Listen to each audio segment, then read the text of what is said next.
Hi, your cards are extremely good. Look, second house, resources, Taurus, and immune Koli root. Then we have Three of Cups, Six of Cups, and Ace of Cups. Okay, so this reading is a full on reading and it is like more than 3 minutes. So feel free to click on the link down below and get this whole reading in one go. So here's the thing. Before I give you the good news, which is good, I have to warn you about something as well, because sometimes all the good things are ready to come to us. It's just somewhere we are the ones who are creating hindrances for our own self. And it is the instinct of human beings that if something becomes too familiar, like somewhere around my environment, something I see every day, I'm bound to ignore it because it is not essential to notice for my survival. The same way, sometimes we just straight away ignore what is harming us or hurting us because we have gotten used to it and it remains in our energy field. So that is what I'm seeing, that there is someone, definitely a someone, whose energy is kind of like thievery, like someone is stealing or gaining from your life force, like you even talking to them or you entertaining them, doing anything is actually harming your energy field. It does not mean that your blessings are lowered. No, you're completely protected. But if you lessen the amount of time you spend with this person and giving them ideas or whatever it is, you should lower that. And you definitely know who this person is because they just came in your head the minute I started talking about this. I can see that you have thought that this is a lifelong thing, but it wouldn't be, because the actual people who are your community and who would add to your life rather than subtracting from your life are coming very, very, very soon. So all your emotional support is gonna be there. So if a person that is leaving, let them go, because this void is gonna bring so much abundance for you. I'm sorry to say this, but look, this reading wouldn't lie to you. So here is immune Koli, the root. Now look at this tree. I've said this before and this is a common knowledge. The roots grow first. Every time we get a cutting from a plant, we always put it in water to propagate it. Once it has healthy roots, we can plant it in the garden. And after that, it will grow on the upper side of the ground. Until then, only the roots are there. And this is the time in your life where you are creating for yourself all the abundance that you have always desired. And you have always desired this because it has always been meant for you. And since this card and this card came together, this represents Taurus. Taurus are highly creative people, accepting people, homey people. So you might tend to wanna close yourself in a room for hours and days to just create.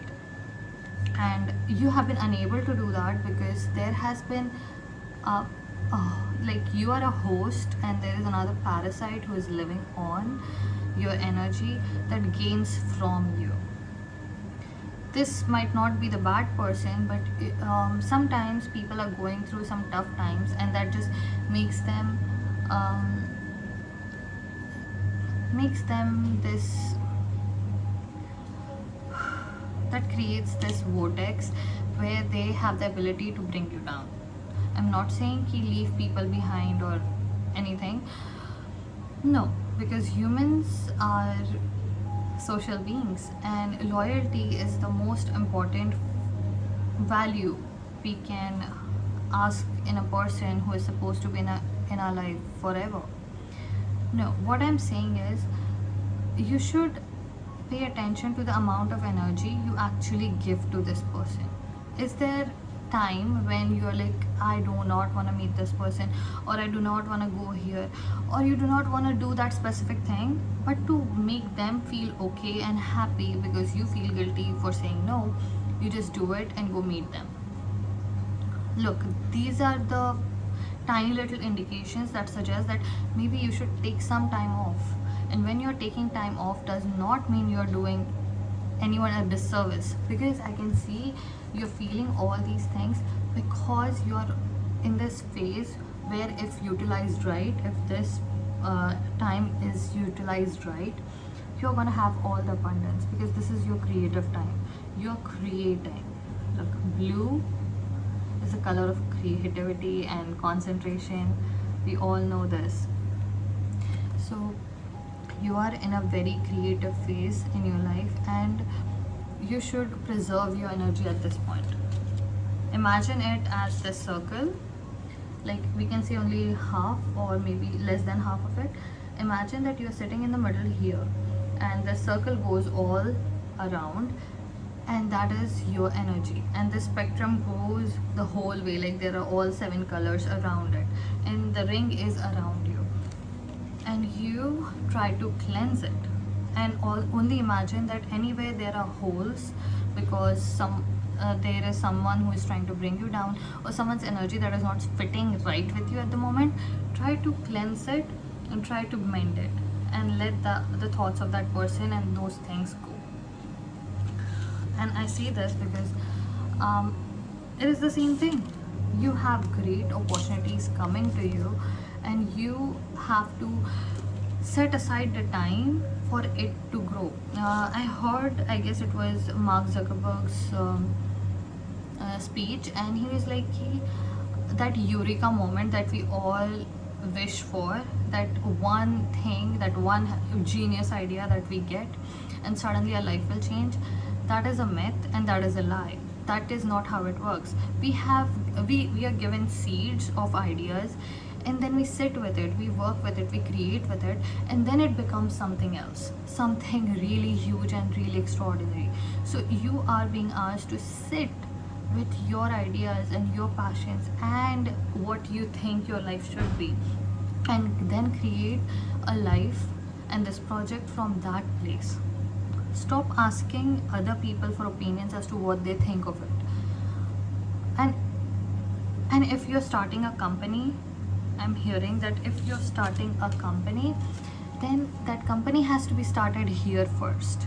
Like, your idea shouldn't be like, I go and talk to a lawyer and register this company, or go ask other people to be your employees. No, you have to open that company here, understand what are its goals and what is its subjects, because even if you're going to a lawyer and registering it, they would ask you what is the object and what is the subject and what is the name of this company.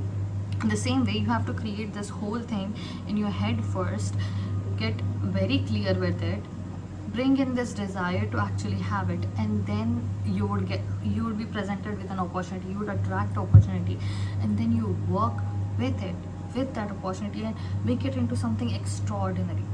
And that is the process you have to take. And I can see that this is the entrepreneur's pile, because I can see so many people coming to help you out, and it is not a help that is you just receiving, you are also changing these people's lives. So maybe you're starting up a new business, or maybe you're celebrating a wedding, or something great is going to happen, and there are multiple people, and they are there to be happy in your happiness. So let's get some more cards, 2 more cards. Okay, 1 is enough, but if 2 falls out, 2 falls out. Okay, that jumped. Yep, definitely an entrepreneur, a businessman, a businesswoman pile. Definitely. Look, it's an emperor. Okay, how I understand emperor is, this person builds, like he would carve, I'll say he because his archetype is male, but you can be a male, you can be a female, just like how empress goes for both male and female, or anyone in between. So look, if there is a mountain, the emperor would be the first one to carve through it, to go through the whole journey, so that he can create a path for other people to follow. All the kings are under the rule of an emperor. That is what you are. So I hope this reading helped you out. Please subscribe and leave a comment, like this video, and I'll see you in the next one.